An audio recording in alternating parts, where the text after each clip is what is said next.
নমস্কাৰ প্ৰিয় দৰ্শক আজি আমাৰ মাজত আছে এজন লেখক চিন্তক তেখেত সাংবাদিকো পুলিন কলিতাদেৱ আহকচোন তেখেতৰ পৰা জানো কিছু কথা দাদা অনুষ্ঠানলৈ স্বাগতম জনাইছোঁ ধন্যবাদ আপোনাৰ পৰা জানিব বিচাৰিম আপোনাৰ কৰ্মময় জীৱন কেনেদৰে আৰম্ভ হৈছিল মোৰ এই সাংবাদিক বা লেখক জীৱনটো আৰম্ভ হৈছিল 1987 চনত তেতিয়া মই আৰ্য কলেজত হায়াৰ ছেকেণ্ডাৰী পঢ়ি আছোঁ তেতিয়া সপ্তাহ দৰ্পণ বুলি কাকত এখন ওলাইছিল তাত মই প্ৰুফ ৰিডাৰ হিচাপে প্ৰথম যোগদান কৰিছিলোঁ ঠিক সাংবাদিক হ'ম বুলি নহয় মোক জীৱিকাৰ প্ৰয়োজন আছিলে পইচাৰ প্ৰয়োজন আছিল গম পাইছিলোঁ তাত প্ৰুফ ৰিডাৰৰ চাকৰি এটা আছে গতিকে মই তাত প্ৰুফ ৰিডাৰ হিচাপে যোগ দিলোঁ আৰু যোগ দিয়াৰ অলপ পিছত তেওঁলোকে গম পালে যে মই লিখিবও পাৰোঁ তাৰ আগত যদিও লিখা নাছিলোঁ কামৰ মাজত তেওঁলোকে গম পালে গতিকে মোক প্ৰমোশ্যন দি তেওঁলোকে চাব এডিটৰ উপসম্পাদক কৰি দিলে তেনেকৈ আচলতে চাকৰি জীৱনটো সাংবাদিকতাৰ আৰম্ভ হ'ল তাৰপিছত সেইখন বন্ধ হ'ল বাৰু অলপ দিন পিছত তাৰপিছত ইখন কাগজত কৰিলোঁ লিখা মেলা কৰিলোঁ মূলতঃ মই দৈনিক অসমত লিখিলোঁ লিখি থাকোঁতে লেখক হ'লোঁ আৰু তাৰ পাছতহে আচলতে সাংবাদিকতা বুলি যিটো কয় অলপ দেৰিকৈ লেখাৰ মাজেদি সাংবাদিকতালৈ আহিলোঁ আৰু সেইটো নিতান্ত এটা জীৱিকাৰ প্ৰয়োজনত আহিছিলোঁ আপোনাৰ পৰা জানিব বিচাৰিম আপোনাৰ প্ৰথম গ্ৰন্থখন কি আছিলে মোৰ প্ৰথম গ্ৰন্থখনৰ নাম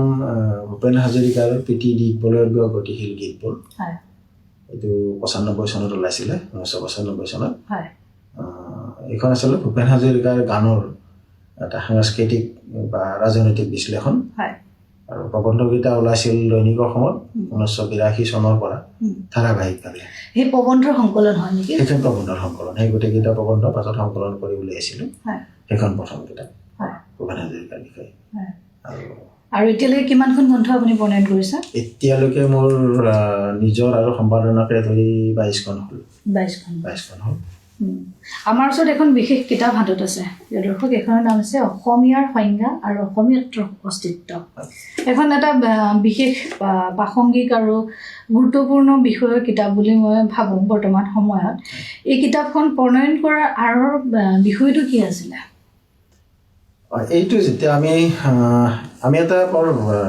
জটিল প্ৰজন্ম আমি আছুৰ আন্দোলন দেখিছোঁ আলফাৰ আন্দোলন দেখিছোঁ বিদেশী খেদিম বুলি খেদিব নোৱাৰা এটা প্ৰজন্ম স্বাধীন হ'ম বুলি হ'ব নোৱাৰা এটা প্ৰজন্ম নিজৰ নাগৰিকত্ব প্ৰমাণ কৰিবৰ কাৰণে NRC কৰিবলৈ লাইনত থিয় হোৱা প্ৰজন্ম আৰু অসমীয়া কোন বুলি এটা প্ৰশ্নৰ উত্তৰ দিব লগা প্ৰজন্ম আমি এই গোটেইখিনিৰ মাজৰ পৰা যিটো প্ৰশ্ন যে অসমীয়া কোন মই সেইটো বিচৰাৰ এটা যত্ন আৰম্ভ কৰি দিছিলোঁ 2001 চন মানত বা 2000 সিমান মানত আৰু তাৰে পৰিণতি আছিলে এই অসমীয়াৰ সংজ্ঞা অসমীয়াৰ অস্তিত্ব কিতাপখন ইয়াৰ প্ৰথম সংস্কৰণটো ওলাইছিল 2006 চনত আৰু দ্বিতীয়টো এইটো বোধ কৰোঁ 2012-14 দ্বিতীয় সংস্কৰণ এইটো পৰিৱৰ্তিত আপুনি এই কিতাপখনত দেখা পাইছোঁ আপোনাৰ অতীতৰ ইতিহাস কিছুমান সন্নিৱিষ্ট কৰিছে তাৰ সমান্তৰালভাৱে কিছুমান তথ্য ভিত্তিত আপুনি কিছুমান বিষয় বা প্ৰসংগ টানি অনাৰ প্ৰয়াস কৰিছে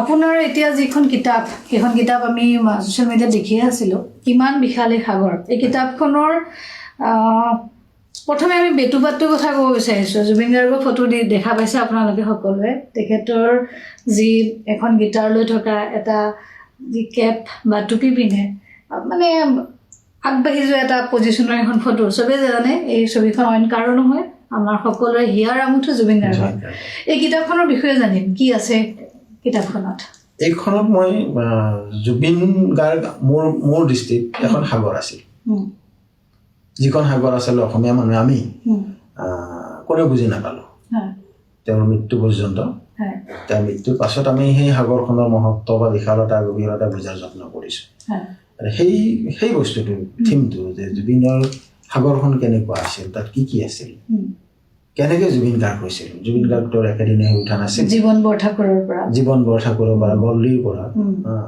একেদিনাই তেওঁৰ হোৱা নাছিল এই যিটো প্ৰক্ৰিয়া একদম কেইখনমান সৰু ঠাইত তেওঁ ডাঙৰ চহৰত ডাঙৰ পালৰা নহয় তেওঁ তুৰাত জন্ম হৈছে কৰিমগঞ্জত বেছি সময় কটাইছে বিজনীত কটাইছে তামোলপুৰত কটাইছে শেষৰ ফালে তেওঁ যোৰাত আৰু একেবাৰে দেৰিকৈ গুৱাহাটীলৈ আহিছে সৰু ঠাইত থাকিও কেনেকৈ ইমান বিশাল হ'ল এজন জুবিন গাৰ্গ কিহে তেওঁ উদ্দীপিত কৰিছিল জুবিন গাৰ্গ হ'বলৈ আমি জনা জুবিন গাৰ্গ সেই কথাটোৰ অনুসন্ধানৰ যত্ন কৰিছে এই কিতাপখন। এই কিতাপখন নৱপ্ৰজন্মই কিয় পঢ়িব লাগে বুলি ক'ব খোজা? জুবিন গাৰ্গ মোৰ দৃষ্টিত সাধনা আৰু অধ্যৱসায় এই দুটাৰ প্ৰতীক। এটা বস্তুত সফল হ'ব লাগিলে তাত সাধনা লাগিব, অধ্যৱসায় লাগিব, অধ্যয়ন লাগিব। বিষয় এটা ভালকৈ জানি নল'লে তাৰ বিষয়ে সফলতা লাভ কৰিব নোৱাৰি। গায়ক হ'ব খুজিলেও সাধনা লাগিব, তাৰ কণ্ঠৰ সাধনা লাগিব। গায়ক এজনৰ গানৰ বিষয়ে, মিউজিকৰ বিষয়ে, তাৰ অতীত ইতিহাস সমস্ত জানিব লাগে। সমসাময়িক সমাজত ক'ত কি চলি আছে জানিব লাগে, সমাজখন বুজিব লাগে। জুবিন গাৰ্গে সেই কামটো কৰিছিল। তেওঁ সমসাময়িক সমাজখন বুজি পাইছিল আৰু তাক তেওঁ গানৰ জৰিয়তে, মিউজিকৰ জৰিয়তে গাইছিল। সেইকাৰণে মই ভাবোঁ প্ৰজন্মই পঢ়িব লাগে যাতে শিকিব পাৰে কেনেকৈ নিজক বিল্ড আপ কৰিব পাৰে। জুবিন নিজে কৈছিলে যে I am a self made man, তেওঁ নিজকে নিজে নিৰ্মাণ কৰিছিল। এইটো বৰ দৰকাৰী কথা। মই ভাবোঁ সেইটো শিকিব পাৰিব কিতাপখনৰ পৰা। এই কিতাপখন ক'ত পাব আৰু মূল্য কিমান? এইখন উলিয়াইছে আমাৰ গুৱাহাটীৰ বনলতা নামৰ প্ৰকাশন প্ৰতিষ্ঠানতে। বনলতা প্ৰতিষ্ঠানত পাব, বিভিন্ন গ্ৰন্থমেলাৰ অন্যান্য বিপণীটো পাব, অনলাইনো পাব, সেইটো পোৱা যাব। আৰু এইখন দাম কৰিছে 220 টকা। সৰু কিতাপ। এটা ব্যক্তিগত যেন লাগিলেও মানে সকলোৱে জানিব বিচৰা এটা প্ৰশ্নই হ'ব চাগে মোৰ বোধে। আপুনি তেখেতক ওচৰৰ পৰা পাইছিলেনে? ওচৰৰ পৰা পাইছিলোঁ। আমি খুব ঘনিষ্ঠ নাছিলোঁ, কিন্তু আমি একেবাৰে জুবিন গাৰ্গৰ যিটো ফৰ্মেটিভ পিৰিয়ড 92 পৰা যিখিনি আৰম্ভ আমি কেইটামান বছৰলৈকে আছিলোঁ। তাৰ পাছৰ ফালে তেওঁ যিহেতু এটা লাইনটো বেলেগ, মোৰ লাইনটো বেলেগ, মই গানত নাছিলোঁ, গতিকে আৰু পিছৰ ফালে বিচ্ছিন্ন হ'ল। কিন্তু একদম আৰম্ভণিতে আমি পাইছিলোঁ। 2004-06 চনমানলৈকে যোগাযোগ এটা আছিল। ডিজি ষ্টুডিঅ'ত মাজে মাজে আড্ডা দিব পৰা পৰিৱেশ এটা আছিল তেতিয়া। সেইখিনি সময়লৈকে আছিলোঁ। মই মায়াত লিখিছিলোঁ, গতিকে সেই মানুহখিনিক তেতিয়া মই পাইছিলোঁ আৰু তেনেকেই তেওঁক গম পাইছিলোঁ। সেইকাৰণে দেখিছিলোঁ তেওঁ কেনেকৈ কষ্ট কৰে, এটা গানৰ কাৰণে তেওঁ গোটেই ৰাতিটো কেনেকৈ কষ্ট কৰে, সেই কথাখিনি আমি চকুৰ আগত দেখিছিলোঁ। আপোনাক চিন্তক বুলি আমি কৈছোঁ। আপুনি বিভিন্ন তত্ত্বগত বিষয় লৈ চিন্তা চৰ্চা কৰাৰো আমি সন্ধান পাওঁ বা অনুমান পাওঁ। আপুনি শেহতীয়াকৈ যি প্ৰত্নতত্ত্বৰ বিভাগ বা প্ৰত্নতত্ত্বৰ বিষয়ৰ বা প্ৰসংগৰ লগত আপুনি জড়িত হৈ পৰিছে, আপুনি কি আহ্বান জনাব বিচাৰে? তাৰ বিষয়টো কেনেকুৱা ধৰণৰ আপুনি নিজে বিশ্লেষণ আগবঢ়াব বিচাৰে? মই যিটো ক'লোঁ যে অসমীয়াৰ সংজ্ঞা, অসমীয়াৰ অস্তিত্ব, মূল গোটেই কামখিনিৰ মূল থিমটো কিন্তু এইটোৱে, অসমীয়াৰ সংজ্ঞা বিচৰা বা অসমীয়াত্বৰ সন্ধান কৰা। য'ত য'ত আছে এলিমেণ্ট সেইখিনি মই চৰ্চা কৰিব গৈছোঁ। তাৰ মাজতে আমি অসমীয়াৰ সংজ্ঞা বা অসমীয়াৰ ৰূপৰেখা এটা মই দিবৰ যত্ন কৰিছোঁ। আৰু সেইটো দিশৰ পৰাই মই প্ৰত্নতত্ত্ব বা শিলালিপিৰ চৰ্চালৈ গুচি আহিছিলোঁ। আমাৰ এটা বৰ সোণালী ইতিহাস আছে 1000 বা 1200 বছৰৰ, খ্ৰীষ্টপূৰ্ব 2য় শতিকামানৰ পৰা 12শ শতিকামানলৈকে, পাল বংশ ধ্বংসৰ সময়লৈকে। এই 1000 বছৰ, পৰৱৰ্তী 1000 বছৰতকৈ বহুত বেছি সমৃদ্ধ, বহুত বেছি বৰ্ণময়, বহুত বেছি ঐতিহ্যময়। আমি অসমীয়া মানে সেইখিনি কথা জানিব লাগে। আমি সেইখিনি কথা নাজানো, কাৰণ উপযুক্ত প্ৰত্নতাত্ত্বিক খনন হোৱা নাই। আমবাৰীত অকণমান হৈছে, সেইটো আধৰুৱা। বাকী তেনেকৈ হোৱা নাই। মূৰামূৰত অলপ হৈছে, সেইটো আধৰুৱা। বা তেজপুৰত হোৱা নাই। তেজপুৰৰ মাটিৰ তলত এটা ডাঙৰ সভ্যতা লুকাই আছে। এই কথাবিলাক মানুহৰ কাৰণে আহিব লাগে। আৰু সেইকাৰণে মই আচলতে সেই একেই কথা যে অসমীয়াত্বৰ সন্ধান, আমি অসমীয়া হ'ব লাগিলে এই কথাখিনি জানিব লাগিব। আমাৰ গৌৰৱ, আমাৰ পৰিচয়, কামৰূপৰ সেই বিশাল আকাৰ, সেই কথাবিলাক জানিলেহে আমি আচলতে নিজক চিনি পাম। আৰু সেইকাৰণে মই প্ৰত্নতত্ত্ব চৰ্চা কৰোঁ।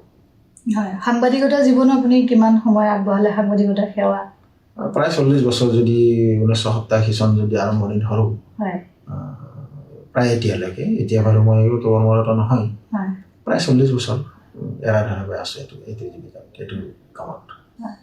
আৰু তেতিয়া খুব ওচৰৰ পৰা হয়তো আপুনি এনেকৈ ধৰণৰ সমলখিনি সংবাদ পাইছিলে, মানুহে বহুত আপোনাক সাংবাদিক হিচাপেও বহুতখিনি আপোনাক অৱগত কৰিছিলে। মোৰ নেটৱৰ্ক বৰ ভাল, মই খবৰ পাওঁ আৰু খুব ফ্ৰিকুৱেণ্টলি মই ঘূৰি ফুৰোঁ। মই অকল মানে ডেস্কত বহি থকা মানুহ নাছিলোঁ, মই খুব ফ্ৰিকুৱেণ্টলি ঘূৰি ফুৰোঁ। অসমৰ বিষয়ে, অন্ততঃ ব্ৰহ্মপুত্ৰ উপত্যকাৰ বিষয়ে মোৰ এটা ধাৰণা আছে, কোনখিনি ঠাই ক'ত হ'ব পাৰে, ক'ৰ মানুহ কেনেকুৱা, ক'ত কি পোৱা যায়।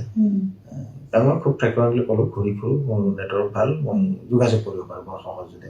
একদম মানে প্ৰাইমাৰী চ'ৰ্চলৈ কাম কৰোঁ মই, গতিকে মই গুচি যাব পাৰোঁ সেইখিনি।